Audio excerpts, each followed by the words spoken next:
No one is perfect. No two people are the same. In some way, whether we recognize it or not, we all carry something unusual and unique within us. My traits belong to me, and that's what makes me who I am. Whereas your qualities, no matter how misunderstood, belong to you. And that's what makes you, you. We all have a bit of a freak in us, but for a long time in history, the term freak has been used in a disrespectful and demeaning way to describe people with abnormal features. Here are the 15 real-life individuals who were exhibited as circus freak attractions. Number 15. Ella Milbauer. Freak shows often relied on stark visual contrasts. A tall person beside a dwarf, a skeletal frame next to someone obese. It all exaggerated the spectacle. Heavy and thin performers were both standard features. That's why plus-sized women were commonly placed beside average-sized people or living skeletons. Ella Milbauer, introduced as 586 pounds of feminine charm, became a well-known attraction with the Ringling Circus. She started in 1956, long after the golden age of sideshows had ended. Taking over from the previous fat lady, Alice from Dallas, Milbauer toured for just 5 years, likely because freak shows were dying out, and many performers were already losing work. Still, Milbauer made a mark. A portrait of her appears in Drew Friedman's 2011 book, Sideshow Freaks. That's significant. Fat performers were often dismissed and paid less than others. Being preserved in sideshow history is no small feat for Milbauer, whose brief time in the spotlight left a lasting impression on an era that was fading fast. Number 14. Half woman, half man. Josephine Joseph was one of the most famous attractions in the sideshow world. These acts were usually illusions. P.T. Barnum, like many promoters, often faked acts to boost sales. A popular category involved performers claiming to be both male and female. Josephine became the most iconic name in that group, especially after appearing in Todd Browning's 1932 film, Freaks. One half of Joseph's body represented masculinity, with cropped hair and fitted clothing, while the other half showed femininity, complete with long hair, makeup, and stockings. Not much is known about Joseph's life outside of the act. Some researchers believe Josephine was likely a male performer pretending to be intersex. Still, the execution of the illusion was convincing enough to pass for real, and that made Joseph a star attraction during a time when people paid to be shocked.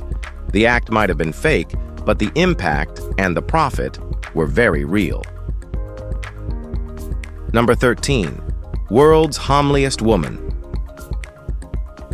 Mary Ann wasn't born with her unusual face. She developed acromegaly later in life, a disorder that causes the body to produce too much growth hormone, enlarging bones and distorting features. Before the change, she was a nurse, a wife, and a mother of 4. Her husband died suddenly in 1914, and with no income, she entered a Homeliest Woman contest to support her family. She won. That led her into sideshow work, performing at Coney Island's Dreamland and with the Ringling Bros. She became a regular act, known for her exaggerated appearance. She kept performing until her death in 1933, but decades later, her face reappeared on a Hallmark card, mocking her condition. A British doctor noticed, called out the cruelty, and Hallmark eventually pulled the product. Bevan wasn't a joke. She was a woman doing what she had to do to raise her children. The creepy crowds laughed, but her reasons were never funny. Number 12. Myrtle Corbin. Myrtle was born in Tennessee in 1868 with 4 legs. The extra limbs came from her dipygus twin that failed to fully form. Between Myrtle's own legs hung 2 smaller ones, attached to their own separate pelvis. Her family saw potential and got her on the sideshow circuit at just 13. She performed for P.T. Barnum, Ringling Bros, Coney Island, and others, and stunned people everywhere. To soften her look, her pitch book, a mini-biography with photos, described her as gentle of disposition as the summer sunshine and happy as the day is long. It worked. At her peak, she was pulling in $450 per week. Her fame also crossed into the medical world, where teratology, the study of physical abnormalities, was gaining steam. Corbin was studied closely, especially after her first childbirth in 1889. Reports of her condition were published in medical journals like the American Journal of Obstetrics, which labeled her as a monster by fusion. Number 11. Hulu.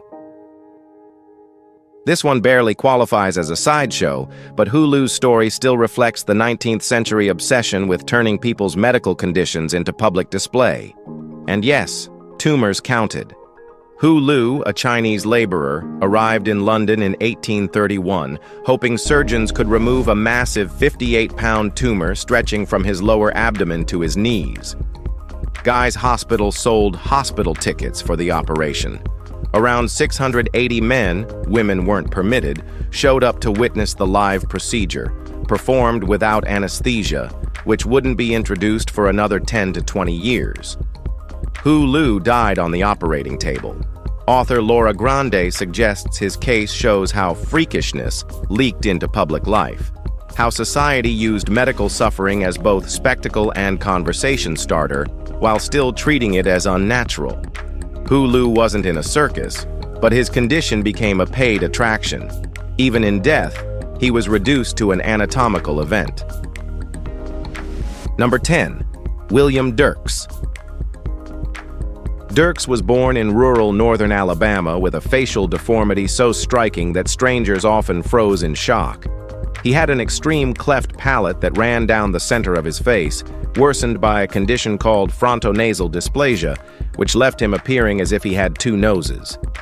Growing up far from towns or schools, William lived in isolation until his teenage years, when he joined sideshows and embraced his super unique appearance as his livelihood.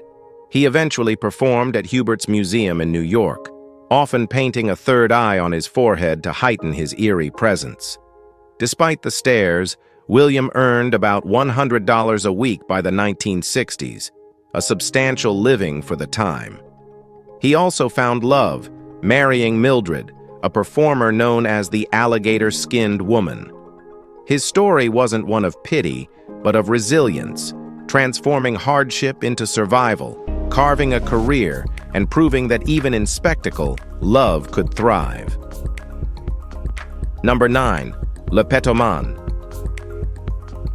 Flatulence is normal, unless you can control it. Then apparently, it's show business. Joseph Pujol, known professionally as Le Pétoman, was a French performer who rose to fame in the late 1800s for his bizarre, unmatched act. His skill? Controlled flatulence. Thanks to an unusual physical ability, he could draw in large amounts of air or water through his rectum and release it on command. Sounds ridiculous, but his talent was real. He could blow out candles, spray water across a stage, and even play wind instruments, all using air he pulled in himself. He became a hit in France and performed at the world-famous Moulin Rouge. Naturally, doctors wanted to study his anatomy, especially after his death in 1945. His family declined all requests. It might seem like crude entertainment, but Le Pétoman's performances packed theaters. His precision and stage presence transformed a taboo bodily function into one of the most successful and baffling acts of the era. Call it strange, but he made it art. Number 8. Mrs. Tom Thumb.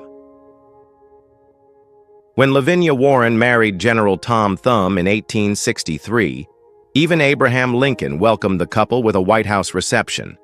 The New York Times covered the event in a lavish, full-length article calling Lavinia the Queen of Beauty.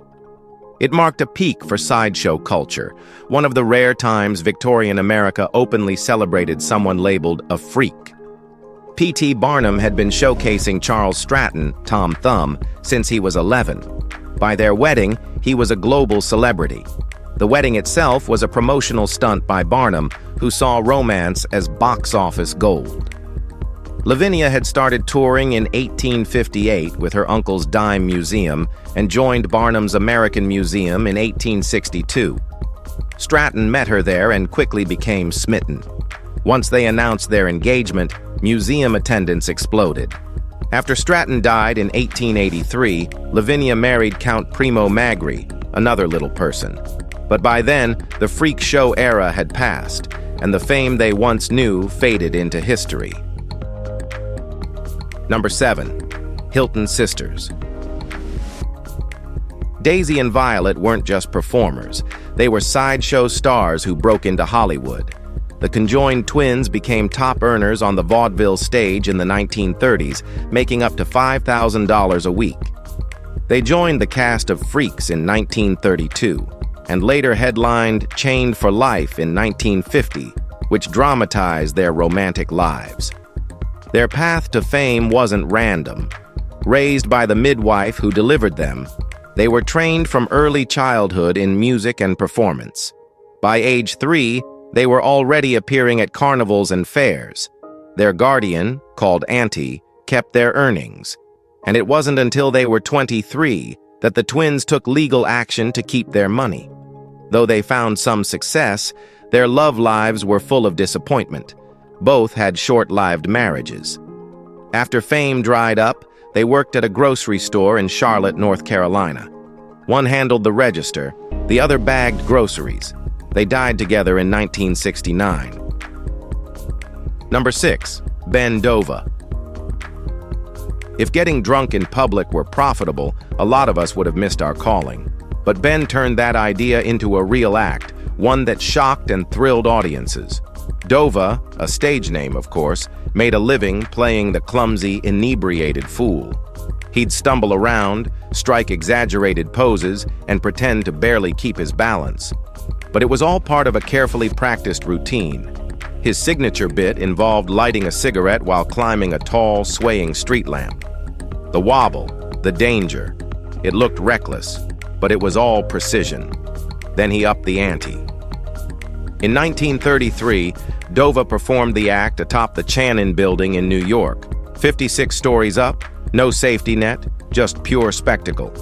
The footage was shown in newsreels, though some argue clever editing made it look riskier than it was. Still, real or exaggerated, the illusion worked. Number 5. Baboon Lady. Charles Darwin once described Julia Pastrana as a remarkably fine lady, noting her masculine beard and hairy forehead. Born in a Mexican orphanage around 1834, Pastrana had a rare disorder, congenital generalized hypertrichosis terminalis with gingival hypertrophy. It caused extreme hair growth, swollen gums, and a pushed-forward jaw. In Darwin's day, doctors had no idea what caused it. Pastrana became both a sideshow sensation and a medical enigma. She toured the US, Europe, and Russia, branded a nondescript, a mix of human and animal, male and female. She leaned into the act, dressing in lace, jewelry, flowers, and ruffled gowns. She sang arias in English and Spanish and danced the Highland Fling.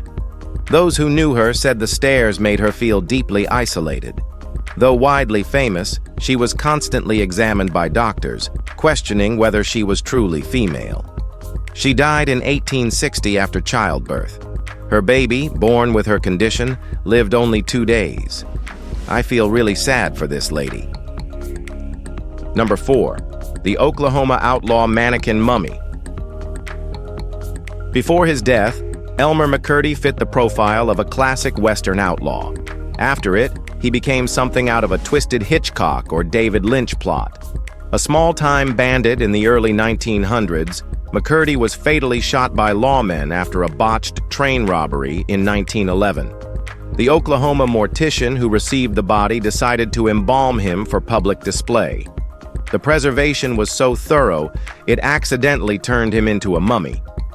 5 years later, a traveling showman posed as McCurdy's long-lost relative and took the body.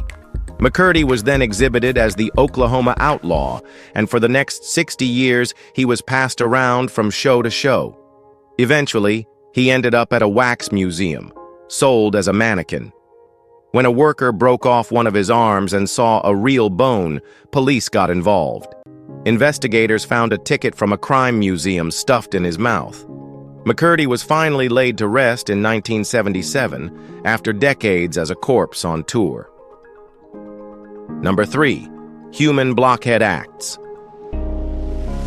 You've probably seen the human blockhead act before, maybe often enough to feel desensitized. But it still earns a place here, because it's one of the longest-running and most disturbing tricks in sideshow history. The concept? Insert a sharp object into your nasal cavity with near-surgical precision. Blockhead performers rely on human anatomy. There's enough space in the nasal canal to guide a nail, spike, or drill deep inside without causing damage if you know exactly what you're doing.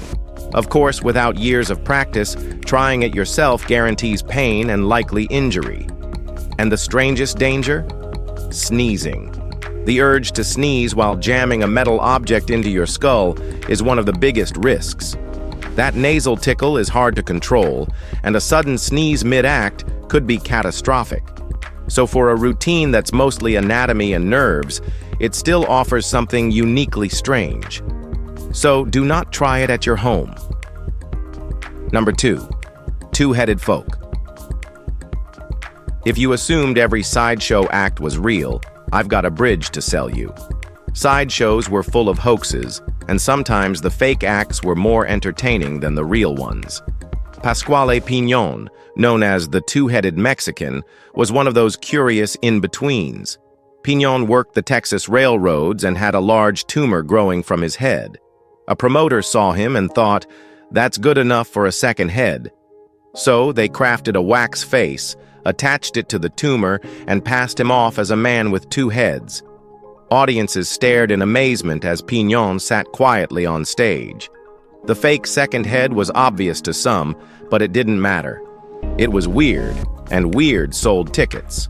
While Piñon's second head wasn't real, there's an actual medical condition called craniopagus parasiticus, where a person is born with a parasitic twin head. Piñon didn't have that. But in sideshows, if it looked wild enough, the truth was optional. Number 1. The Fiji Mermaid. Let's switch from fake-ish to outright fraud. No sideshow lineup is complete without the legendary Fiji Mermaid, a hoax so ridiculous it became iconic. In 1842, a man calling himself Dr. J. Griffin arrived in New York claiming to have a mermaid caught near the Fiji Islands. Word spread fast. Newspapers printed woodcut illustrations of a gorgeous half-woman, half-fish. The public was obsessed. P.T. Barnum jumped in, telling journalists he couldn't display it since Griffin refused, but offered the mermaid artwork for press use. That image triggered public frenzy. Eventually, the mermaid was revealed. It was a monkey head sewn onto a fish body. Griffin wasn't real, just Barnum's associate, Levi Lyman. The story, the science, the creature, it was all fake. Still, people paid to see it. Even when the hoax unraveled, the curiosity didn't. If you've enjoyed this video, like and subscribe. Thanks for watching, and we'll see you soon.